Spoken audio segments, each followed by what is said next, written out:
In my Father's house are many dwelling places. It's a very famous bit of scripture from John's Gospel, and I want to talk about it today with reference to where we are in lockdown, what it might mean to Jesus, and what it can mean for us now. But let's just think about the word itself. It's been translated rooms, mansions, dwelling places. I think dwelling place is good. The Greek is menomoni is a noun, which is quite rare, from meno waiting, which turns into maneo in Latin, and our word becomes permanent. You may have heard a sort of Baptist minister lives in a manse. It's from the same sort of main root. And I think the word which captures it really well is the sort of old English word abiding. Abiding is just right. It's a place where you stay, but also it's just right because it has both physical and spiritual connotations. And I think that's important to what Jesus is saying here. He starts off by using quite physical language. You know, he's on a journey, where I am going, all this kind of stuff.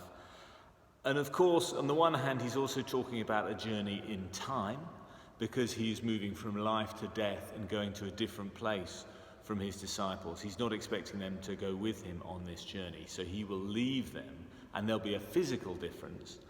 But for the rest of the passage, he's also talking about a more spiritual sense, and who God is, and how God abides in him, and he abides in God. And my challenge, I suppose, to you, wherever you are, is God abiding in you? Where are your roots?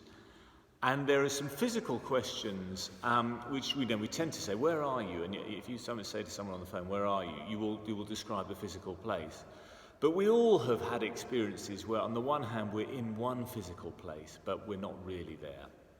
So I've had times when, I've gone for a walk down by that lovely stretch of river on the way to Kingston, and there's a beautiful view of the River Thames, and in one sense, that's where you are. But actually what had happened was that, someone had said something to me, or you've had an argument with someone. Worse, someone said something and you bit your lip, and sort of it's only an hour later that you think of what you should have said. And then you start rehearsing the entire argument, and you start thinking, well, I would have said this and they would have said that. And so on the one hand, you're physically in a rather beautiful spot topographically, but where are you really? Really, you're still back in that argument that you did or didn't have an hour or days before. That's where you are. If someone said, where are you abiding? You're abiding in the argument. You're not abiding in this beautiful spot. And this is the sort of thing this image throws up. It's not just the Christian tradition. There's this old Buddhist story about two Buddhist monks who are on a journey together, and they are by a river, and they're trying to ford this river, because you have to, one of those rivers where you have to cross a bit, you have to get wet to cross it. And by chance, a very beautiful young woman is also needing to cross the river, and one of the Buddhist monks offers to carry her over, and she accepts that offer. And so he walks over, the other monk just walks over on his own through the river, and the first monk lays the beautiful woman down, and she walks off to her career, and the other brother is just scandalized. And as they walk on, he keeps going on and says, I can't believe you can be a part of our order. We've taken vows. This is a clear route to temptation. This is a terrible thing to have done. And he goes on and on. And finally he comes to a stop, and the first brother says, brother, I left that woman down back at the river half an hour ago, but you still seem to be carrying her with you. And the point of the story is, of course, that some people can let things go and they can move on to be in a different place, but other people, they hold on to it so that changes where they are. Where are you now? Well, physically, I kind of know where you'll be. You must be in your house or in your flat. You'll be in a screen. This is a lockdown world. You're probably in front of the screen which you kind of use as a kind of office, or you're kind of just fished the laptop out from somewhere and you're staring into a screen indoors, conceivably in the garden, but that's where you physically are. But Jesus' question is, where are you? Where are you abiding? Where are you spiritually?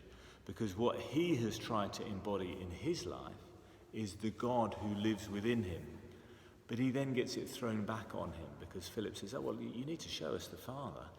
And Jesus kind of goes back and said, look, the Father is in me and I am in him.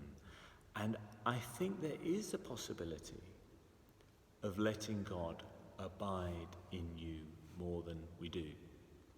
I was talking to a more experienced priest up in the hierarchy, and I said, what's the hardest thing about doing what you do? And he misses what I do, parish priest stuff, because being rooted in a parish, even I suppose in this church, in a church building, it gives you a context, a natural context for prayer. You kind of know what you're about because everyone looks to you in a certain context, and so you support them, they support you.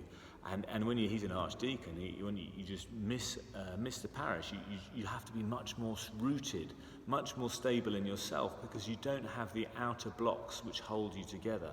And so he's concentrating on making himself spiritually rooted.